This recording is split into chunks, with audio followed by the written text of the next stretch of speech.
lalo na panahon ng krisis ngayon, I don't know, maybe I'll just leave it as a palaisapan para sa konsiderasyon ninyo, generate a bit more uh, goodwill sa customers na dagdag na konsiderasyon, no, na habang itong 2,000 lang naman na households, pero 2,000 households pa rin ay may protesta dahil di umano mali ang pagbasa sa metro nila na for the consideration of Meralco, habang binabaka nyo rin yung issue ng system loss na on the side of reading of the meters at pagsingil ng bill, to consider an official company policy na wala munang pagputol habang under protest dahil di umano sa wrong meter reading. So, posibleng gawin na default yung no disconnection muna habang may calamity or emergency. Pwedeng kasama ito sa pag-aaralan nyo. Yes, ma'am. For the record kasi, Mr. Chair, gaya ng nabanggit ko kanina, naghahain po ako kahapon lang ng Senate Bill 2361 na naglalayong bigyan ng kapangyarihan ang gobyerno na magtakda ng presyo ng kuryente kapag may state of emergency or may calamity.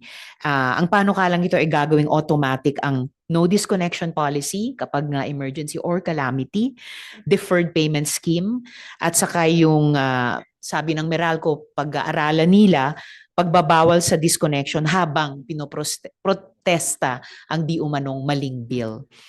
I have a final question for DOE, Mr. Chair. Go ahead. Po. So sa 25 years po, quarter century ng EPIRA, hindi natupad ang pangako nito sa pagpapababa sa presyo ng kuryente. So, masasabi niyo po ba na naging epektibo ang EPIRA dyan sa pangarap na pagpapababa ng presyo ng kuryente sa loob ng 25 taon? Ma'am, the EPIRA has institutionalized several improvements in the energy sector, but we agree that it is something that we need to revisit and identify areas of improvement. May mga pilferage, di po ba? Para sa tindahan, di po, may shoplifting. Kailangan ba i-charge na tindahan doon sa customer niya na susunod? Oy, na-shopliftan kami. Or internal theft, empleyado mismo yung nagnakaw, babayaran ng customer. So, ito ho yung dapat pag-aralan din natin ninyo ho, sa ERC. Kasi po pwede. I was reviewing this for the past 2 nights. Nakita ko po pwede, systems loss po, doon po sa non-technical. Kasi po talagang hindi naman po law of physics yun eh. Hindi po nag-evaporate, di po ba? Will you agree with me na dapat hindi na po i-charge ito sa atin, itong non-technical systems loss? Your thoughts? Opo, we agree to that na itong non-technical system loss, ito may bahagi dito na kontrolado ng ating mga distribution utilities. Maaring pag-ibayuhin nila ang pagbabantay sa kanilang distribution system at nang makita kung mayroong mga nagnanakaw, yung may mga illegal na connection. Pero po, ito nga din ang pinakaunang naging batayan doon sa RA 7832. Kaya ito nga pong system loss caps ay naunang nailagay dyan sa batas na yan dahil ang layunin talaga ng batas ay mas mapababa yung level ng non-technical system loss dahil ito nga pong batas na ito yung anti-pilferage. At nagkaroon lang ng pagbabago ito sa EPIRA nung sinabi na ang ERC na ang magdesisyon ng pagtatakda ng system loss cap pero nilagay doon yung mga batayan, yung mga konsiderasyon na aming dapat na sundin. Ito yung mga technical consideration. So parang lumalabas nga din po doon sa EPIRA na maaring tingnan itong non-technical system loss at magkaroon ng regulasyon para ito ay ma-minimize na ang pangungulekta sa mga consumers po. Thank you, Mr. Chair. Go ahead. Pwede na makasingit na, Mr. Chair, bago kasi ayoko lang iwanan. Maganda yung inopen niyo po. Kasi napansin ko po rin noon, dati pag merong mga nagja-jumper, no, nabanggit nyo, mga illegal connection, hinahabol ho yun, tsaka hinahabla.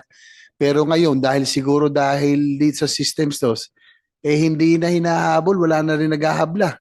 Kasi nababawi na ng mga distribution electric companies yung nawala nila, pero dapat matuto dahil naalala ko po to, Mr. Chair, nung mayor po ako, nagtataka ako nung wala pa ito.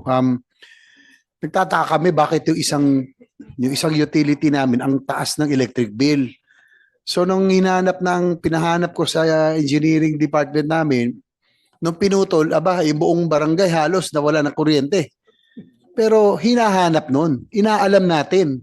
Kasi hindi dapat pasanin ng mga ibang consumer, halimbawa in this case, yung mga taxpayer ng San Juan, yung bagay na hindi sila ang gumamit. So, yun ang tama ho yun. Kaya ako sumingit, Mr. Chair, dahil yung inopen nyo po, parang napansin ko, hindi na naghahabol ng mga nagja-jumper, mga nag-illegal connection, kasi nga po, nababawi na yata dahil sa system loss. Pero, hindi dapat maging responsibilidad ng mga ordinaryong mamamayan na hindi nila ginamit. Thank you, Senator JV. And sa mga electric cooperative naman, Attorney Lee, you're from NIA, right? Di po ba parang 8 to 12% ang systems loss sa mga electric cooperative? Correct me if I'm wrong. And out of that, mas malaki po yung mga non-technical sa mga pilferage. Ang report po sa inyo are your findings. Non-technical, yung mga jumper, illegal connection, di po ba? Kung masaayos lamang po siguro yan ng mga electric cooperative natin, bababa din po ng halos 8% po yung siguro ng systems loss na yan. Tama po ba, Attorney Lee? Morning, Mr. Chair, and to the honorable members of the Committee on Energy. Yes, Mr. Chair. In fact, NEA is monitoring the system loss data submitted by our electric cooperatives. In that regard, generally, as part of the bill, the system loss, which is if reflected in the bill, generally is about 5%. However, the data submitted to the national electrification by our electric cooperatives across the country is verified by the ERC.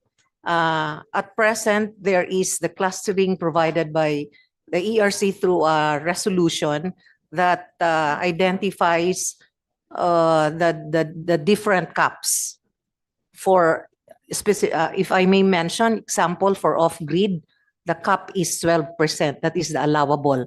Now, if our electric cooperatives goes beyond the cap, then it is the electric cooperative that shoulders it.